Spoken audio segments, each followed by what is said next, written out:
not merely seeing reality, it is touching the truth.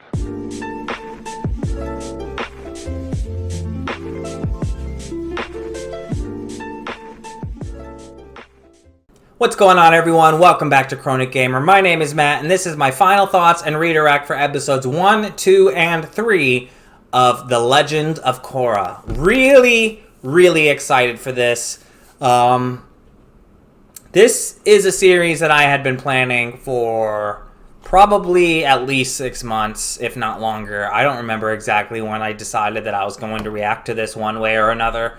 But I've been playing this for a while. It had been nominated in a few polls, so I was trying to give it its chance to see if it won. It always did decently in the polls that it was nominated in, but it never came in first, second, or third place. So because I have this new slot where I choose the series, this was going to be the series that I reacted to right after Demon Slayer. But I decided to react to The Devilman Crybaby first because of a friend, and I put the series on hold. So I'm really excited. I really enjoyed these episodes. I actually bought the whole first season on Amazon. I will probably be doing the same thing for the other 3 as well, because they don't stream anywhere, and the only place that I was able to find it is on Kiss Anime. And as you know, I hate using Kiss Anime if I don't have to for making these videos.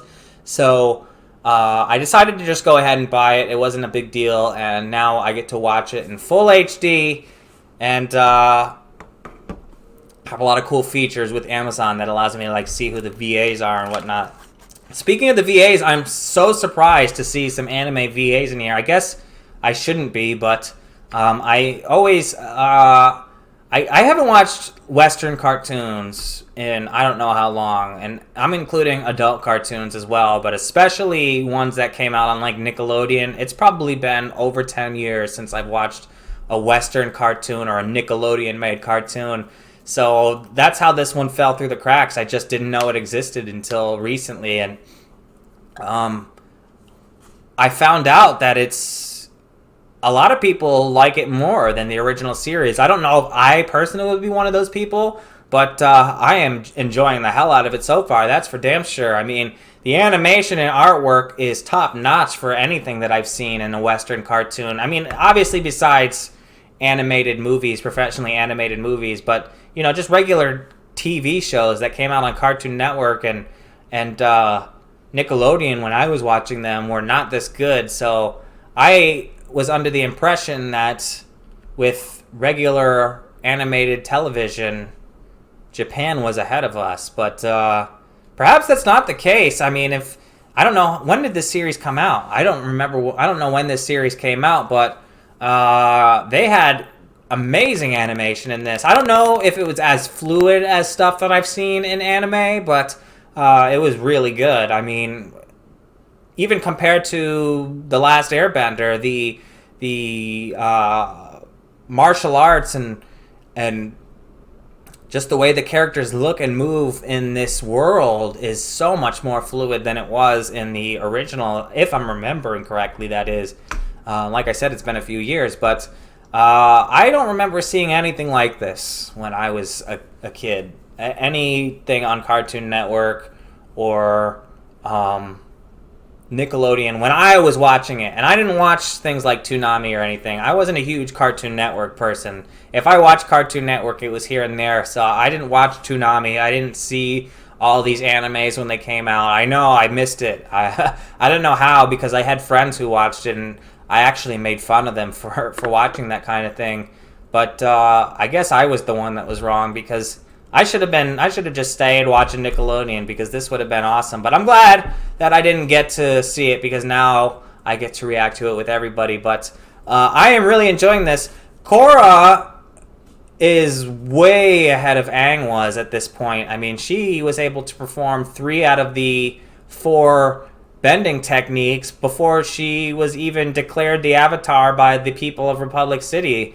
She was still just, I don't know how old she was, but she was seemingly like a toddler, maybe just above a toddler. She still had that child pot belly that kids have, and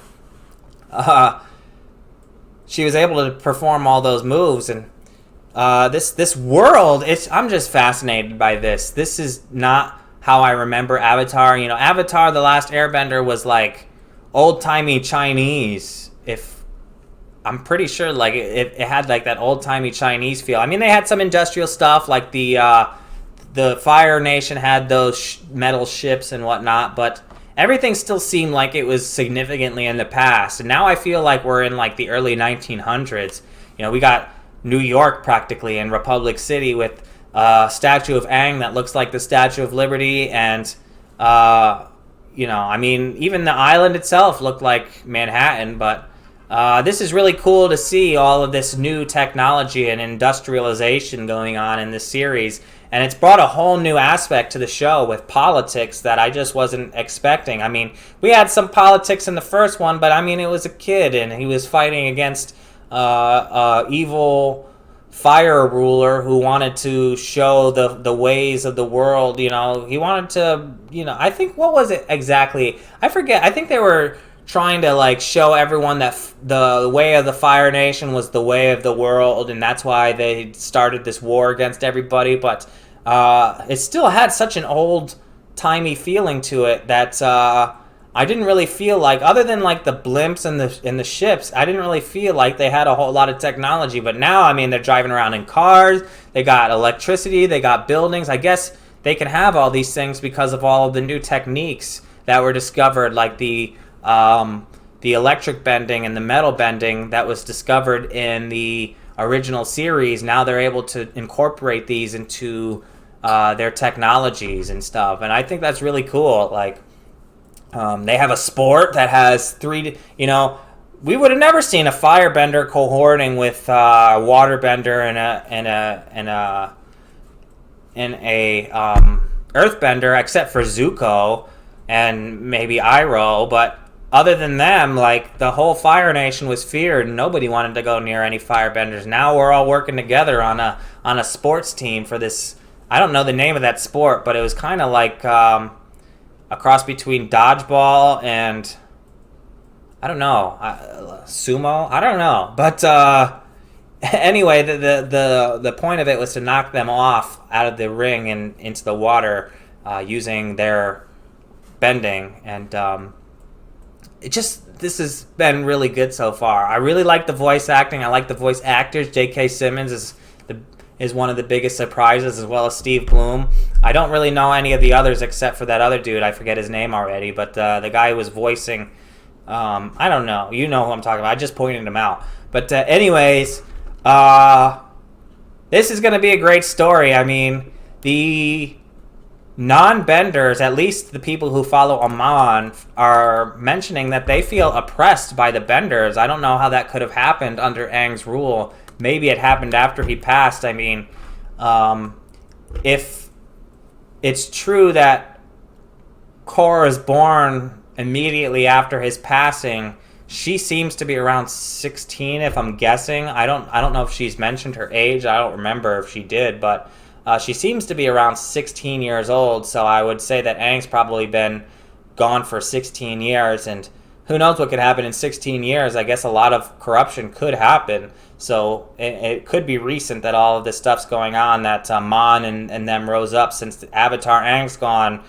Crime has taken over Republic City. That's probably the case because we've seen, vagabonds. We've seen multiple gangs, the triads, they said, the Agni Kais, which is really funny that they named a gang after the Agni Kai. But there's obviously some sort of disconnect between the city officials and the people, and it's just very interesting because if Aang had showed up there in his series before it was all industrialized and political, they probably would have been like, the Avatar's here, thank you, and they would have revered him and had him do stuff for them. But Korra shows up and they're like, hey, you can't just show up and do whatever you want. This is not the way things work anymore. Just because you're the Avatar doesn't mean shit to us. Like, we're the ones who run this city.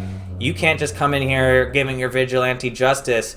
And she is so much rougher than Aang. She's like roughing people up, constantly getting into trouble, breaking things. She almost got arrested several times. Like, That's definitely not the Avatar we're used to, and it's very refreshing. And I'm very much looking forward to seeing Korra's story and where it goes from here. She's having trouble learning airbending, but good thing Aang's son is teaching her, so I'm sure she'll get the hang of it in no time. I don't know if we'll have any other elemental books. I'm assuming that all of the seasons are books just like the original. I mean, this one said book 1 air. I don't see a reason to have a water, especially because she's a water bender by birth, by her tribe, but she already knows fire and earth bending, so I don't see any reason to have books where she learns those techniques. That'll probably be something else, but I am so looking forward to seeing where this goes, and yeah, I don't know if there's really anything else I can say other than I'm super excited, and I'm so happy that I'm watching this series. Let me know what you think in the comment section, and if you haven't already, like and subscribe. And until next time, I'm Chronic Gamer. Peace.